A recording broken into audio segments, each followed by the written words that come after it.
ஆன்லைன்ல ஜோதிடம் பார்க்க வெறும் 350 ரூபாய் மட்டுமே. குறைந்த விலை அப்பாயின்மெண்ட் மூலம் வீட்ல இருந்தே நீங்க பார்க்கலாம். உங்களுடைய பிறந்த தேதி, நேரம், ஊர் மட்டும் வாட்ஸ்அப்ல சொன்னா போதும். நாங்களே உங்களுக்கு ஃபோன் செய்து பலன்கள் சொல்லுவோம். உங்களுக்கு ஏதாவது கேள்வி இருந்தாலும் பின்னாடி கேட்கலாம். ஸோ வாட்ஸ்அப் நம்பர் பார்த்தீங்கன்னா 88 70 10 75 27. ஹலோ ஃப்ரெண்ட்ஸ், வெல்கம் பேக் சுதர்வாக் சேனல் நண்பர்களே. இன்றைக்கி இந்த வீடியோவில் தமிழ் மாத ராசி பலனை தான் அதிரடியாக பார்க்க போகிறோம். எந்த தமிழ் மாத ராசி பலனை பார்க்க போகிறோன்னா, தற்போது தமிழ் மாதம் 4வது மாதமான ஆடி மாதமானது நிறைவடைய இருக்குது. ஆடி மாதமானது நிறைவடைந்ததுக்கு பின்னாடி அடுத்த தமிழ் மாதம் ஸ்டார்ட் ஆக போகுது. ஸ்டார்ட் ஆகக்கூடிய அடுத்த தமிழ் மாதம் ஆவணி மாதம். ஆகஸ்டுடைய 17ஆம் தேதி அன்னைக்கு ஞாயிற்றுக்கிழமை ஆவணி மாதமானது ஸ்டார்ட் ஆக போகுது. ஸ்டார்ட் ஆகக்கூடிய ஆவணி மாதத்தில் கிரகநிலைகளால் என்ன மாதிரியான பலன் கிடைக்குங்கிறத ஒவ்வொரு ராசிக்காரங்களுக்கும் ஷேர் பண்ண போகிறேன். அதில் ஃபஸ்ட்டு இன்றைக்கி மேஷ ராசிக்காரங்களுக்கு ஷேர் பண்ண போகிறேன்.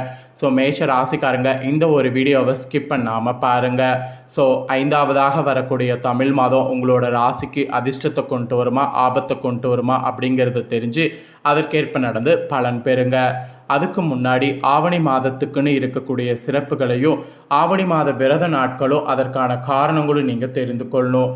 அப்போ தான் உங்களுக்கான ராசி பலனை தெரிஞ்சுக்கிறது ஆவணி மாதத்துக்கு எந்த அளவுக்கு முக்கியங்கிறது உங்களுக்கு தெரிய வரும். ஆக்சுவலி தமிழ் மாதங்கள் ஒவ்வொரு மாதத்திற்கும் ஒவ்வொரு தனி சிறப்பு இருக்குது. அம்மன் வழிபாட்டுக்குரிய ஆடி மாதம் நிறைவடைந்து தற்போது ஆவணி மாதம் துவங்க இருக்கு. இது முழுமுதற் கடவுளான விநாயகரையும் காக்கும் கடவுளான திருமாலையும் உலகிற்கே தந்தையாக விளங்கக்கூடிய சிவனையும் வழிபடுவதற்கு ஏற்ற மாதமாகும். விநாயகரும் கிருஷ்ணரும் அவதரித்த மாதம் இது என்பதால் இந்த மாதத்தில் விசேஷ நாட்கள் அதிகம். ஆவணி மாதத்தில் வெயிலுடைய தாக்கம் எப்படி இருக்கும் என்பதை பொறுத்து தான் அந்த ஆண்டு முழுவதும் காலநிலை எப்படி இருக்கும் என்பதை கணிக்கக்கூடிய வழக்கம் நம்ம முன்னோர்களிடையே இருந்திருக்கு. அதனால் ஆவணி மாதத்தில் காலநிலை நன்றாக இருக்க வேண்டும் என்று வேண்டிக் கொண்டு வழிபாடு செய்யக்கூடிய வழக்கமும் உண்டு. ஆக்சுவலி தமிழ் நாட்காட்டியில் 5வது மாதமாக வருவது ஆவணி மாதம். இது தமிழ் சந்திர மாதம் என்று குறிப்பிடப்படுது. சூரிய பகவான் தனது சொந்த வீடான சிம்ம ராசியில் பயணிக்க தூங்கக்கூடிய மாதம் ஆவணி மாதம். முழுமுதற் கடவுளான விநாயகர் அவதரித்தது, திருமாலின் மிக சிறப்பான அவதாரங்களான கண்ணன், வாமனர் அவதாரங்கள் அவதரித்தது இந்த ஆவணியில் தான். அதனால் இது அற்புதங்கள் நிறைந்த மாதம் என போற்றப்படுது. ஆவணி மாதமானது சிங்க மாதம் என்றும் மாதங்கள் அரசன் என்று சிறப்போடு அழைக்கப்படுது. என கேரளாவில் ஆவணி மாதமே ஆண்டின் முதல் மாதமாக கருதப்படுது. இந்த ஆவணி மாதத்தில் தான் விநாயகர் சதுர்த்தி, மகா சங்கடகர சதுர்த்தி, கிருஷ்ண ஜெயந்தி, ஓணம், அப்புறம் ஆவணி மூலம், ஆவணி அவிட்டம், வரலட்சுமி விரதம், ஆவணி ஞாயிறு, புத்திரத ஏகாதசி, காமிக்க ஏகாதசி, இந்த மாதிரி அவசியம் கடைபிடிக்க வேண்டிய விரதங்கள் வருது. அதே போல் இதில் கண்டிப்பாக கடைபிடிக்க வேண்டிய விரதங்களில் ஃபஸ்ட்டு விநாயகர் சதுர்த்தி. விநாயகர் பெருமான் அவதரித்த தினமான விநாயகர் சதுர்த்தி ஆவணி மாத வளர்பிறையில் வரக்கூடிய சதுர்த்தியில் கொண்டாடப்படுது. இந்த தினம் விநாயகருக்கு சக்கரை பொங்கல், மோதகம், அவுள் பொரி, சுண்டல், விளாம்பழம், கொழுக்கட்டை, ஆப்பம் ஆகியவை நைவேத்தியமாக படைத்து அருகம்புல், வெள்ளருக்கு, செம்பருத்தி ஆகியவை படைத்து வழிபடுவது சிறப்பானது. சதுர்த்தி விரதம் இருக்கிறவங்க விநாயகர் சதுர்த்தியில் தூங்குவது நல்லது. சதுர்த்தி விரதம் கடைபிடித்தால் செல்வ செழிப்பு, காரிய வெற்றி, புத்தி கூர்மை, குழந்தை பெரு, தொழில் வளம், உடல் ஆரோக்கியம் ஆகியவை பெருகும். அப்புறம் 2வது மகா சங்கடகர சதுர்த்தி. ஆவணி மாதத்தில் தேய்பிரையில் சதுர்த்தியில் வரக்கூடிய சங்கடகர சதுர்த்தி மகா சங்கடகர சதுர்த்தி என அழைக்கப்படுது. சங்கடகர சதுர்த்தி விரதம் இருப்பவர்களுக்கு ஆவணி மாதம் மகா சங்கடகர சதுர்த்தியில் தூங்கணும். சங்கடகர சதுர்த்தி விரதத்தின் போது பகல் முழுவதும் உண்ணாமல் மாலை வேளையில் விநாயகர் வழிபாடும் சந்திர தரிசனமும் செய்த பிறகு விரதத்தை நிறைவு செய்யணும். சங்கடகர சதுர்த்தி வழிபாட்டின் போது விநாயகர் பெருமானின் 32 வடிவங்களில் ஒன்றான சங்கடநாதன கணபதி வடிவத்தை வணங்கணும். சங்கடகர சதுர்த்தி வழிபாடு அனைத்து துன்பங்களையும் நீக்கி சௌபாக்கிய வாழ்வு தரக்கூடியதாக இருக்கும். அப்புறம் 3வது விரத நாள் கிருஷ்ண ஜெயந்தி. இறைவனை குழந்தை பருவமாக பாவித்து வழிபடுவதில் முதலிடம் கிருஷ்ணருக்கு தான். திருமால் கண்ணனாக அவதரித்தது ஆவணி மாத தேய்பிரை அஷ்டமியோடு வரக்கூடிய ரோகிணி நட்சத்திர நாளில் தான். இந்த நாளை கிருஷ்ண ஜெயந்தியாக நாம் ஆண்டுதோறும் கொண்டாடணும். கிருஷ்ண ஜெயந்தி அன்று கண்ணனுக்கு பிரியமான பால், வெண்ணெய், இனிப்பு சீடை, முறுக்கு, அதிரசம், அவுள், சீடை, தட்டை, தேன்குழல், இனிப்பு வகைகள், பழங்கள் ஆகியவை படுத்து வழிபாடு செய்யணும். சிறு குழந்தைகளுக்கு கிருஷ்ணர் வேடமிட்டு வீடுகளில் கண்ணன் பாதம் மருந்து கண்ணனை வீட்டுக்கு அழைக்கக்கூடிய வழக்கமும் இருக்குது. ஆக்சுவலி பார்த்தீங்கன்னு வச்சுங்களேன், கிருஷ்ண ஜெயந்தி விரதம் இருக்கிறவங்க குழந்தை இல்லாதவங்களுக்கு குழந்தை பாக்கியம் கிடைக்கும். அதுதான் இந்த விரதத்துடைய மகிமை. அதுக்கப்புறம் ஓணம்ங்க. ஆவணி மாத பௌர்ணமியொட்டி வரக்கூடிய திருவோண நட்சத்திரத்தில் ஓணம் பண்டிகை கேரளாவிலையும் தென் தமிழகத்திலையும் மலையாள மொழி பேசக்கூடிய மக்களாலையும் வெகு சிறப்பாக கொண்டாடப்படும். அத்திப்பூ கோலம், ஓண விருந்து ஆகியன இந்த பண்டிகையின் சிறப்பம்சமாகும். ஆவணி மாதம் அஷ்ட நட்சத்திரத்தில் துவங்கி திருவோண நட்சத்திரம் வரை மொத்தம் 10 நாட்கள் இந்த பண்டிகை கொண்டாடப்படும். இது கேரளாவின் அறுவடை திருநாள்.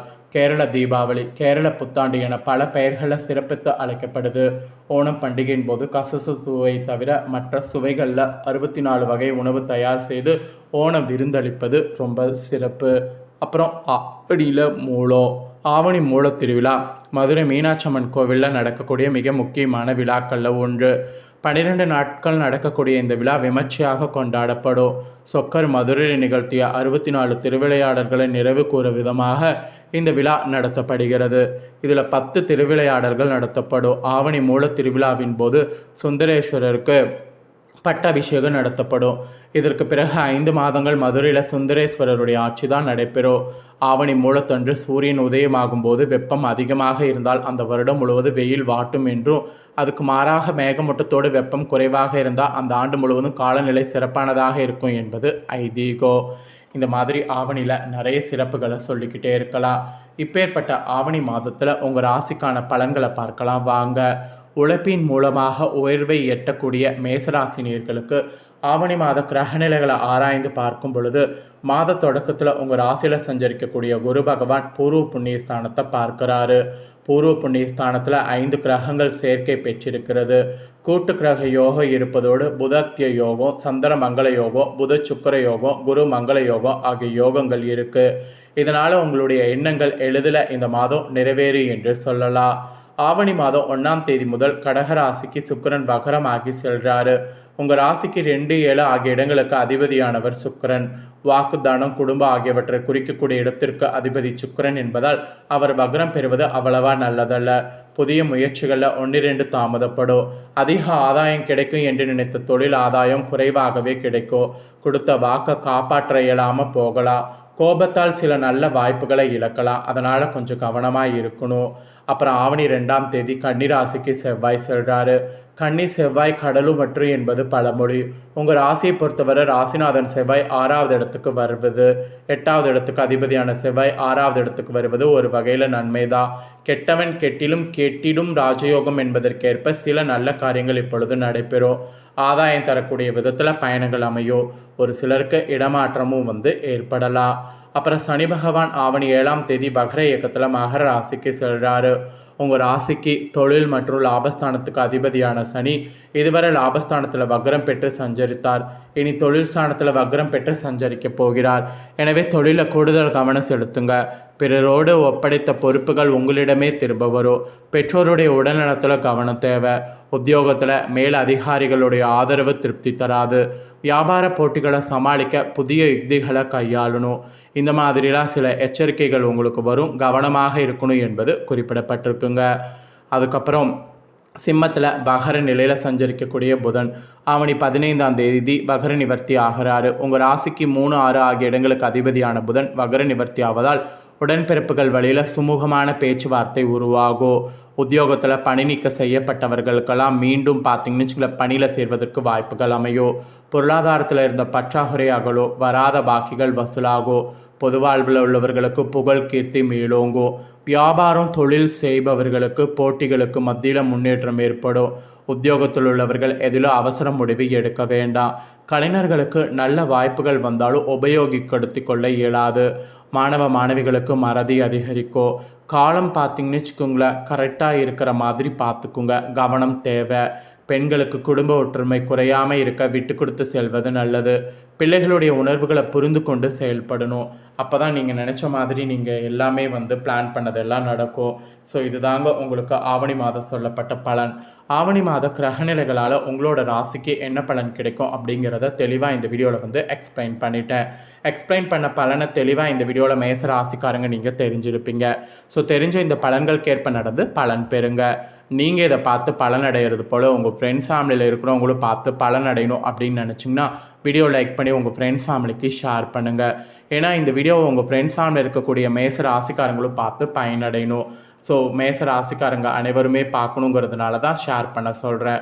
இதே போல் புதிய அப்டேட்டான நிறைய வீடியோ நம்ம சேனலில் போடப்படும். அதையெல்லாமே உடனுக்குடனே தெரிந்து கொள்ள இது வரைக்கும் நம்ம சேனலை சப்ஸ்கிரைப் பண்ணலன்னா சப்ஸ்கிரைப் பண்ணி பெல் பண்ண ப்ரெஸ் பண்ணுங்கள்.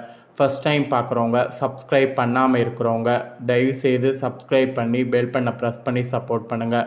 அப்போ தான் நான் போகிற மற்ற அப்டேட்டான எல்லா வீடியோஸ்களுமே உடனுக்குடனே தெரிஞ்சு பயனடைய முடியும். ஸோ மறக்காமல் பண்ணுங்கள். சுவாரஸ்யமாக வேறொரு வீடியோவில் வந்து உங்களை சந்திக்கிறேன். நன்றி.